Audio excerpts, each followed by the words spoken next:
wabarakatuh. Kenalkan, nama saya Bambang Subroto dari kelas manajemen komunikasi kelas 18D pagi. Dari Sistem Kota Bekasi.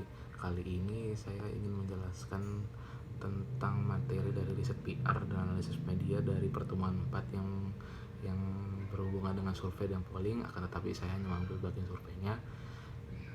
Dan juga ini salah satu dari tugas praktik Bapak Heru Sudinta untuk mengambil pengambilan nilai UAS. So, let's enjoy. Iya, di sini saya ingin membahas tentang materi pertemuan 4, yaitu tentang survei dan polling. Akan tetapi saya di sini hanya mengambil tentang pengertian dari surveinya saja. Nah, survei sendiri itu adalah penelitian yang mengumpulkan jawaban dari responden atas pertanyaan yang merupakan pengukuran yang sudah diteliti serta diuji hipotesisnya. Namun dari survei sendiri itu berbeda dengan eksperimen. Kalau survei itu dia tidak ada intervensi dari peneliti sendiri, sedangkan eksperimen itu ada intervensi dari peneliti dalam memanipulasi variabel sebab dengan treatment tertentu. Artinya di dalam eksperimen sendiri itu ada variabel-variabel tertentu yang biasanya di dalam membuat survei itu ada namanya tahapan survei itu ada 5. Yang pertama itu desain berencana, yang kedua pra pengumpulan data, ketiga tahap pengumpulan data, 4 pengolahan data, dan kelima ada analisis data.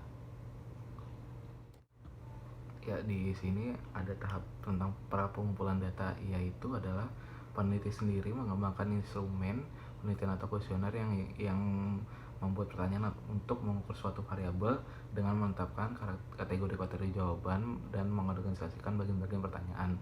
Nantinya setelah kuesioner tersebut dibuat oleh peneliti tersebut akan melakukan yang namanya pretest atau uji terhadap kuesioner itu sendiri. Dalam membuat instrumen penelitian pun ada jenis-jenis pertanyaan yang harus sudah bisa masuk dalam kategori instrumen penelitian itu sendiri ya. Yang pertama itu ada yang namanya pertanyaan sensitif dan non sensitif.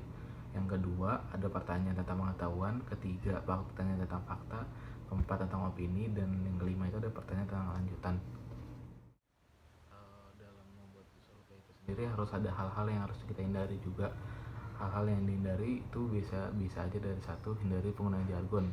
Yang kedua ada hindari ambiguitas atau seperti contohnya aja seperti apakah bapak garis miring ibu merasakan kepuasan dalam bekerja. Yang ketiga sendiri itu ada hindari bahasa yang emosional dan bisa prediktif. Contohnya seperti banyak dokter mengatakan bahwa rokok menyebabkan kanker, bagaimana pendapat bapak sendiri. Yang ketiga itu ada pertanyaan double barrel, yang contohnya itu seperti apakah bapak atau ibu memperoleh cuti tahunan dan cuti haid.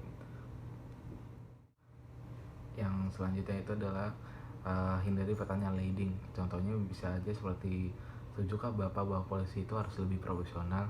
Yang kelima itu ada hindari pertanyaan di luar kemampuan responden untuk menjawabnya. Maksudnya jangan di sini tuh pertanyaan di luar kemampuan responden itu, kita juga harus lihat dulu sih dari respondennya. Siapa nih responden yang kita mau ambil, apakah kalangan mahasiswa ataupun pekerja. Kalaupun mahasiswa, kita harus bisa menyiapkan pertanyaan yang satu pemikiran dengan mahasiswa itu tersebut. Yang keenam itu ada hindari pertanyaan yang dimulai dengan pesimis yang salah. Contohnya seperti jam tayang TV sudah panjang, perlukah ada kebijakan untuk menyesuaikannya.